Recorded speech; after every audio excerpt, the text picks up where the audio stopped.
이 새 기도 카드를 내신 분들의 기도 제목들을 바라보면서 요즘은 아침에 일찍 기도를 하고 있습니다.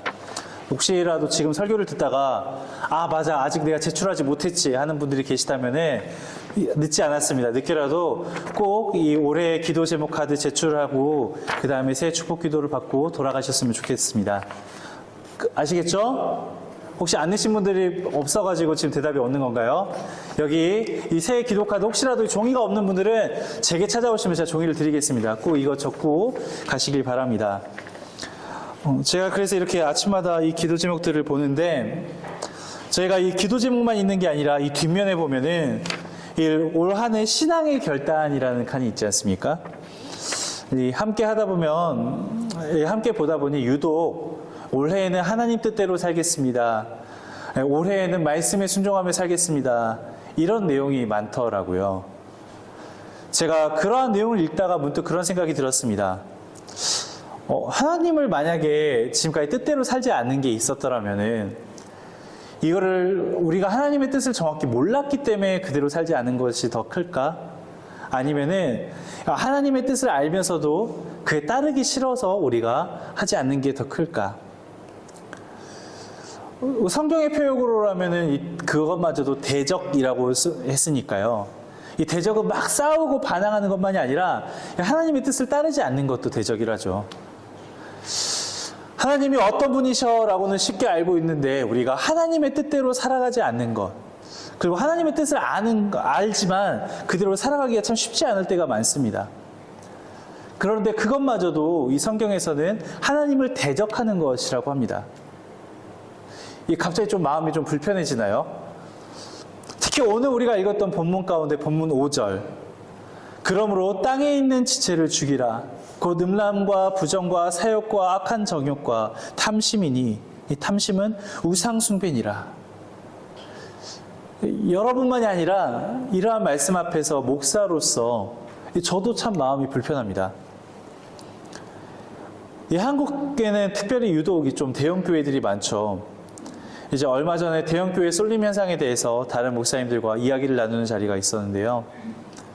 특히 몇 년 전부터 좀 대형 교회 쏠림 현상은 기존에도 있었지만 이 코로나 시대 가운데 더더욱 이제 좀 심해지면서 이 교회 성령학자들이 이걸 가지고 이 현상을 가지고 조사를 하는데 여러 가지 설문을 받았다고 합니다. 왜 이렇게 교회로 옮기시게 되었어요?라고 이제 수평이동을 하는 성도들에게 설문을 했더니 가장 큰 이유가 이 편안하게 신앙생활을 하고 싶어서가 1위였다라고 합니다. 편안하게 신앙생활을 하고 싶어서.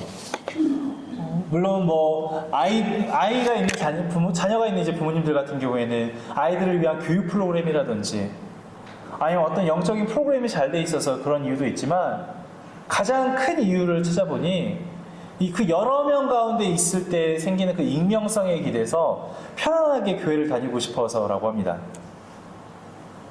그렇지 않습니까? 사실 대형교회에서 예배만 드려도, 축도가 미처 끝나기도 전에 사라져도 아무도 모릅니다. 굳이 점심 먹고 가라고 붙잡는 사람 없습니다. 저도 아까 기도하는데 숫자가 이제 얼마 되지 않다 보니까 그런 게 눈에 들어와요. 갑자기 여기 앉아 계셨던 분이 왜 저로 이렇게 자리를 옮기셨지? 하면은 무슨 일이 있는 건가 싶기도 하고. 그런데 큰 교회 있다 보면은 굳이 막 그렇게 교제를 나누자고 귀찮게 하는 사람도 많이 없습니다. 막 교회 학교나 성가대 등에서 굳이 봉사 안 해도 봉사 안 한다고 뭐라고 하는 사람도 없어요. 그러다 보니 이제 교회를 잘 다니다가도 이 대형 교회로 옮겨서 편하게 왔다 갔다를 하는 경우들이 요즘 더 많아졌다고 합니다. 저는 물론 이 대형 교회라고 무조건 잘못됐다고 생각은 하지 않습니다. 이 대형 교회가 감당할 수 있는 분명한 그런 그들만의 선한 일들 또한 있습니다. 그런데 이 사람들이 그런 역할을 감당하기 위해서가 아니라 이 대형 교회로의 쏠림 현상이 편한 신앙생활을 위해서라고 하니 그게 옳은 현상일까라는 의문이 들었습니다. 어떤 분들은 그러실 수 있겠죠. 목사님, 하나님 잘 믿으면 되는 거지 교회에서 그렇게 수고하고 힘들게 살아가야 됩니까? 라고 말씀하시는 분들도 계십니다. 그러나 이 교회에 모이기를 힘쓰면서 신앙생활을 하는 것은 우리가 영적으로 훈련받고 또한 주님의 제자로서 삶을 배우며 함께 힘을 모아 주님께서 맡기신 사명들을 감당하기 위함인데 어떤 다른 특별한 영적 이유나 신앙적인 이유가 아니라 그렇게 내가 원하는 대로 내 편한 대로 신앙생활을 하기 위해서 대형교회로 나간다면 그것은 전혀 성경적인 태도가 아니겠죠. 하나님이 기뻐하지 않지 않으시겠습니까? 뭔가 교회에서는 지쳐있고 익명성에 숨고 싶으면서 그렇다고 교회에서 아예 떠날 수는 없는 사람들의 그 마지막 안식처인 것 같아서 안타까운 마음이지만 그렇다고 그런 현상을 보면서 그냥 고개를 끄덕끄덕거리면서 바라보자니 목양과 목회를 담당하는 한 사람으로서 참 쉽지는 않은 것 같습니다. 그러다가 아까 제가 이런 현상을 다른 목사님들과 이야기를 나눴다고 했잖아요. 그 목사님들하고 이야기를 하다가 어느 한 분이 이제 콥틱 교회에 대한 이야기를 하시더라고요. 이 한국에서는 콥틱보다는 이제 콥트 정교회라고 흔히들 부르죠. 이 콥트 교회는 교회 역사 안에서도 아주 오래된 역사를 드러내는 교회 중 하나입니다. 이 교회 역사가인 체사레아의 그 에오세비우, 네, 제가 이름이 지금 갑자기 더듬어졌죠. 이 에오세비오에 따르면은 여러분 마가복음 있죠. 그 마가복음을 쓴 그 마가가 이집트의 알렉산드리아로 가서 그리스도교를 전파하고 교회를 세웠다고 합니다. 또 이 사도 바울과 함께 성경에서 학문이 많고 성경이 능한 자로 표현되는 그 아볼로 있지 않습니까? 그 사도행전 18장에 나오는 이 아볼로도 알렉산드리아 출신의 유대인이었습니다. 이 당시 이집트의 정말 중심되는 도시가 알렉산드리아였는데 이곳에 있는 그 유대인 공동체에서 이 그리스도교 개종자들이 처음 나오게 된 겁니다. 그래서 이 시기에 이집트 그리스도교를 이 콥트교회라고 부르게 되는데 그때부터 지금까지 전통이 이어져 온 거예요. 그런 이제 콥트교도를 뜻하는 이 콥틱이라는 단어는 이 아랍어로 이집트인을 이제 뜻하는 알쿠트라는 말에서 유래한 용어인데 문제는 말씀드린 것처럼 이들이 사는 곳이 어디라고요? 세 글자 나라 어디요? 먼집트? 네, 저 집 아니죠. 이집트라는 것입니다. 그리고 이집트는 전 국민의 90% 정도가 이슬람교도입니다. 그러니까 오래전에 크리스천들이 있었지만 지금은 이제 소수만이 남은 자로 살아가고 있습니다. 그러다 보니 이 이집트에서는 크리스천들은 아무리 공부를 해도 출세하기가 쉽지가 않아요. 좋은 대학을 나와도 취직이 안 되고 정부 기관에는 들어갈 수도 없습니다. 그런데 그런 큰 불이익을 받으면서도 이 사람들은 자신의 신앙을 지키면서 살아갑니다. 처음에는 모두가 이슬람을 믿고 있는 곳에서 그리스도인으로서 신앙을 붙잡고 있는 이들에 대해서 여러 가지 테러들이 막 자행됐습니다. 그 차별을 겪으면서 지금까지 이제 2000여 년 가까이 되는 그 시간 동안 이 사람들이 견뎌온 거예요. 그런데 이게 너무 사회적 문제가 되자 이제 19세기 넘어서부터는 정부가 그 크리스천 리더들을 모아가지고 이렇게 말한 겁니다. 너희가 그렇게까지 원한다면은 신앙의 자유를 주겠다. 대신에 너희는 이집트의 다른 지역에 살지 말고 저희 모카탐이라는 지역에 모여서 살아라. 그런데 이 모카탐이라는 지역이 어떤 지역이냐면은 이집트에서도 왜 우리 도시가 이렇게 있다 보면은 쓰레기차가 쓰레기를 수거해 가잖아요. 이집트에서도 그런 게 있는데 이 이집트 수도에서 버리는 그 모든 쓰레기들이 모이는 곳이 이 모카탐이라는 지역입니다. 네, 아마 사진을 제가 하나 준비했는데 보이시죠? 여기가 이 모카탐이라는 지역인데 그러니까 쓰레기를 분리수거하고 쓰레기들이 모이는 지역이에요. 그런데 그곳에서 이제 쓰레기를 분리수거하면서 살아가면은 거기서는 너희들이 예배를 자유롭게 드려도 우리가 상관하지 않겠다 하면서 허락을 해주는 것입니다. 그때 이제 이집트의 크리스찬들은 조금도 망설임 없이 그렇게 하겠다고 하였고 그 이후로 지금까지 그들과 그들의 후손들은 이 쓰레기를 손으로 분리수거하면서 그걸 업으로 살아가고 있습니다. 그 동네에는 이제 곳곳에 이제 십자가가 있는데 유명한 게 그 다음 사진 보면은 네, 좀 막 그 TV에서도 최근에 막 여행 다니는 데서 나오기도 했었죠. 이렇게 정말 이렇게 어렵게 살아가다가도 이 예배 때가 되면은 그들은 몸을 다시 깨끗이 씻고 이 깨끗한 옷을 입고서 약 2만 명가량이 수용할 수 있는 이 동굴교회, 모카탐 동굴교회로 굉장히 유명한 곳인데 2만 명 정도가 들어갑니다. 이곳에 다 사람들이 모여 들어가지고는 이제 이곳에서 하나님을 예배를 드리는 것입니다. 가장 인상 깊은 게 이제 예배를 위해서 정말 그렇게 고생하고 내가 크리스찬이라는 게 그걸 불이익이면은 내가 잠시 나 기독교 안 믿어 라고 할 수 있잖아요. 근데 제가 기억나는 게 제가 미국에서 공부할 때 이제 거기 같이 이제 신학교 안에서 공부하는 친구 중 한 명이 이 콥틱 신부님이 있었어요. 이 콥틱 신부님이 있었는데 그 사람들은 사람들에게 그냥 그렇게 속일 수도 있겠지만 그렇게 내 신앙이 변절할까 두려운 나머지 어릴 때 이제 저희 함께 세례 받고 이렇게 하지 않습니까? 그렇게 할 때 이 손목에 혹시 그 다음 사진 보여주겠어요? 손목에 이런 식으로 조그마한 십자가 문신을 새깁니다. 그러니까 왜냐면 문신은 잘 지워지지 않으니까 혹시라도 내가 잠깐 내가 이 위기를 위해서 내가 그리스도는 아니야 라고 말하고 싶은 그 유혹에서 내가 절대 그 유혹에 빠지지 않겠노라고 아예 내가 지울 수 없는 그 문신을 손목에다 새기는 겁니다. 참 이와 같은 믿음이 쉽지가 않죠.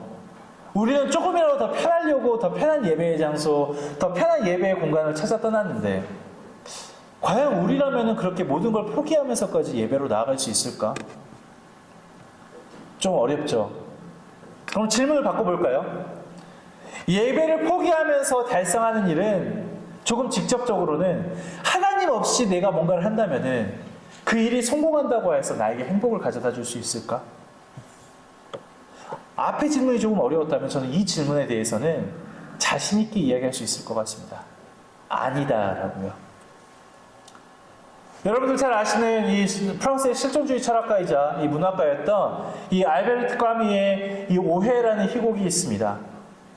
아시는 분들이 계시겠지만 혹시 접하지 않으신 분들을 위해서 잠깐 그 내용을 요약하면 이렇습니다. 어느 시골에 그 홀 어머니와 이 남매가 지냈다고 합니다. 근데 그들이 너무 가난한 거예요. 어려운 가정 형편을 참다가 결국에는 어려우니까 이 아들이 돈을 벌어오겠다고 하면서 이 집을 떠났습니다. 그럼 이제 누가 남죠? 어머니와 딸만 남게 되잖아요. 그런데 이제 이 어머니와 딸도 오죽하면 그 아들이 그렇게 떠났을까 싶은 마음에 정말 돈을 이제 열심히 벌어야겠다.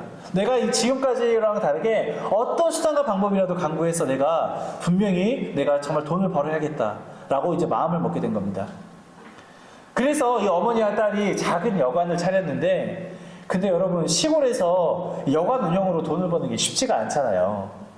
그러다 보니까 한 가지 꾀를 내는데 바로 여관을 찾아온 손님 가운데 좀 돈이 있어 보이는 그런 손님을 죽인 다음에 돈을 뺏기로 하는 것입니다.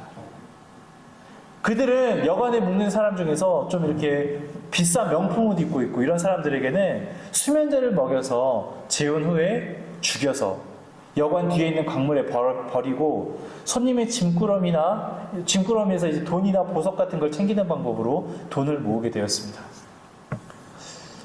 아들이 떠난 지 한 20년이 지났을까요? 그날도 잘 차려입은 한 신사가 그 여관에 들어왔습니다. 어머니와 딸은 그 신사를 다음 번영 대상으로 이제 타깃을 정한 거죠. 그리고는 그날 저녁에 그에게 똑같이 수면제를 먹이고 시체는 강물에 던져버렸습니다. 범행을 저지른 뒤 이제 드디어 우리에게도 오랜만에 정말 큰 손님이 왔구나 하면서 그 자의 짐꾸러미를 풀어 헤치는데 돈을 꺼내서 지갑을 여는 순간 그 모녀가 깜짝 놀라게 됩니다. 알고 봤더니 방금 자기들이 죽여서 시체를 강에 버렸던 그 자가 그 20년 동안 우리가 기다리면서 우리가 버텨야지라고 목적했었던 그 아들이었던 것입니다.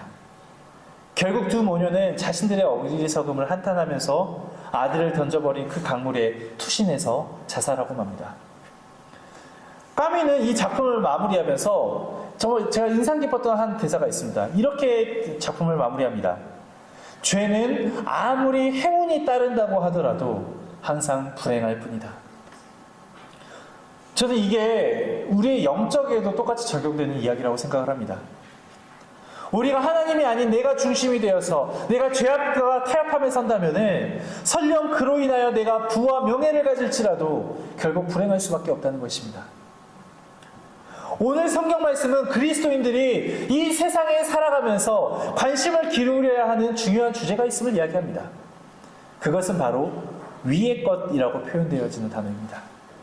3장 2절을 보겠습니다. 우리 함께 읽어볼까요? 시작! 위의 것을 생각하고 땅의 것을 생각하지 말라. 여기서 위의 것이란 하나님 나라, 하나님의 뜻, 하나님의 정의를 가리킵니다. 어떻게 하면 이 세상을 하나님의 뜻이 이루어지는 나라로 세울 것인가?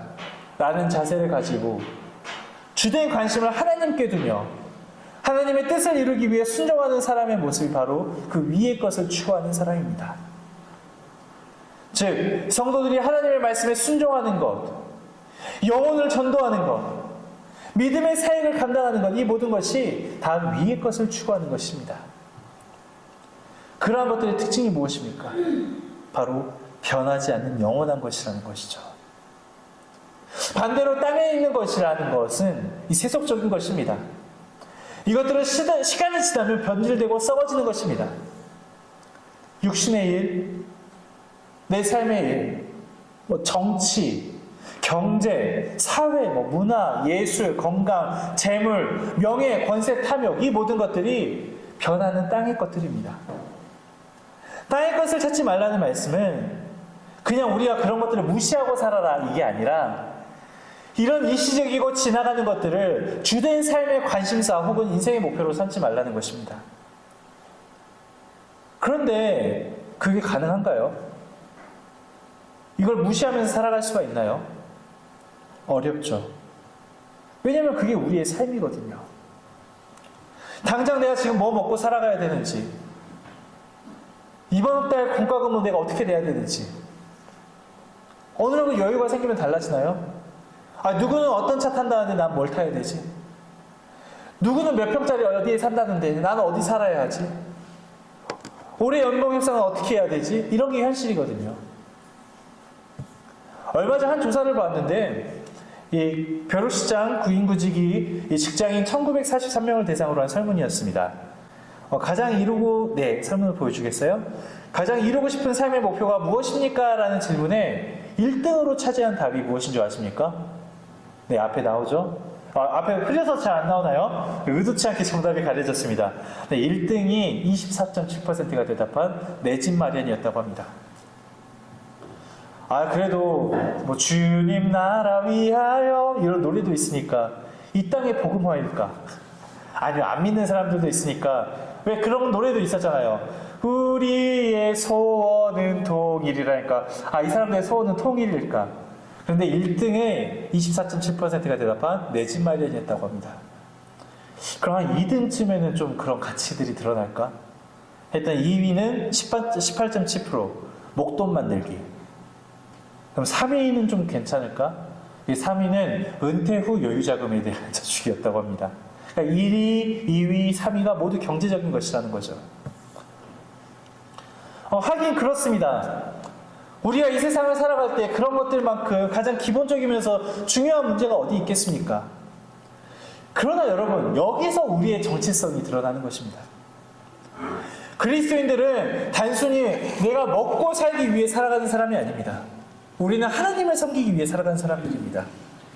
따라서 그것들이 필요할지언정 우리의 우선순위 역시 그냥 내가 먹고 사는 문제나 세속적인 문제만이 내 삶의 절대적인 목표가 아니라 하나님 나라에 대한 것들이 내 삶의 가장 우선되는 목표라는 것이죠. 오늘 본문에 나오는 위의 것을 다양하게 생각해 볼 수 있습니다. 그러나 바울이 가장 강조하고 있는 이 위의 것은 바로 하나님 보좌 우편에 앉아 계시는 예수 그리스도입니다. 우리는 날마다 마음에 예수 그리스도를 찾는 일을 게을리해서는 안 됩니다. 예수 그리스도를 생각하면서 그분을 마음으로 묵상할 수 있어야 합니다. 자, 그런데 여기까지는 우리 모두가 알고 있는 이 크리스천들이 모두가 고백하는 이야기인데 여기서 실전적인 하나의 딜레마가 떠오릅니다. 정말 이렇게 숨가쁠 만큼 바쁘게 인터에서 살아가는데 어떻게 그 가운데서 우리가 위의 것만 추구하며 살아갈 수 있겠습니까? 지금 당장 내가 먹고 사는 문제만 하여도 해결하기 급급한데 어떻게 예수님을 떠올리면서 묵상하며 살아갈 수 있겠습니까? 이러한 명령은 마치 저 고요한 기도원이나 수도원에 사는 성직자들이나 가능한 삶처럼 보일지도 모릅니다. 그러나 오늘 우리가 읽었던 이 본문은 평화롭고 종교적인 시설에서 일하는 사람들을 대상으로 쓴 글이 아니라 우리 모든 그리스도인들을 대상으로 적힌 글입니다. 사실 세상 사람들은 위의 걸 추구하지 않습니다. 그들에게 이것은 무가치하기 때문입니다. 그런데 우리가 세상 사람들과 다를 바 없다면 우리 역시 위의 것을 버리고 땅의 것, 육신의 필요와 만족만을 바라보면서 그걸 추구하면서 살아간다면 우리가 어떠한 다름이 있겠습니까? 그런데 여기 위의 것을 추구할 수 있는 영적인 비밀이 기록되어 있는데 바로 3절입니다. 3절을 보니 3절의 시작이 뭐라고 되어 있죠? 이는 너희가 죽었고. 그러니까 사도 바울이 정말 죽은 시체들한테 지금 편지를 쓰는 걸까요? 아닙니다.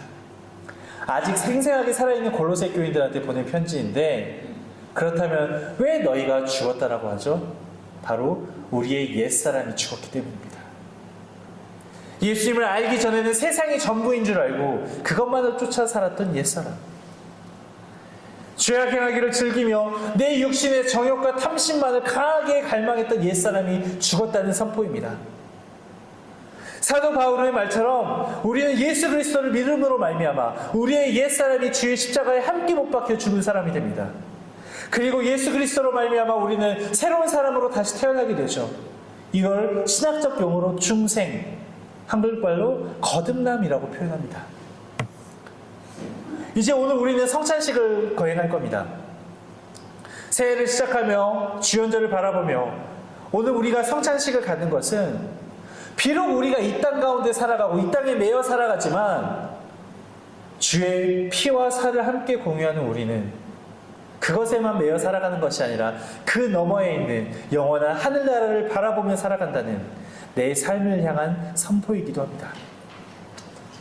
우리 여산빛교회 비록 이 땅 가운데 살아가지만 우리의 주된 관심을 그저 땅의 것에만 매여 있는 것이 아니라 천국의 소망, 구원의 역사, 순종의 삶과 같은 위의 것들을 추구하며 살아가시기를 주의 이름으로 축복합니다.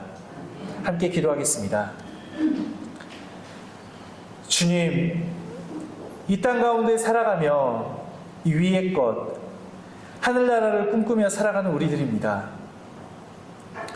비록 세상에서 살아가며 필요한 것들이 있고 또한 갈급한 것들이 있사오나 어느 순간 그것들에 매여 내 삶의 목표가 이 땅의 것들로 변해버린 우리의 삶을 돌아봅니다. 주님, 바라기는 그러한 삶을 넘어 천국 소망, 구원의 역사, 이 순종의 삶을 결단하며 살아가는 우리 여산빛 가족들이 되게 하옵소서. 예수 그리스도 이름으로 기도드립니다. 아멘.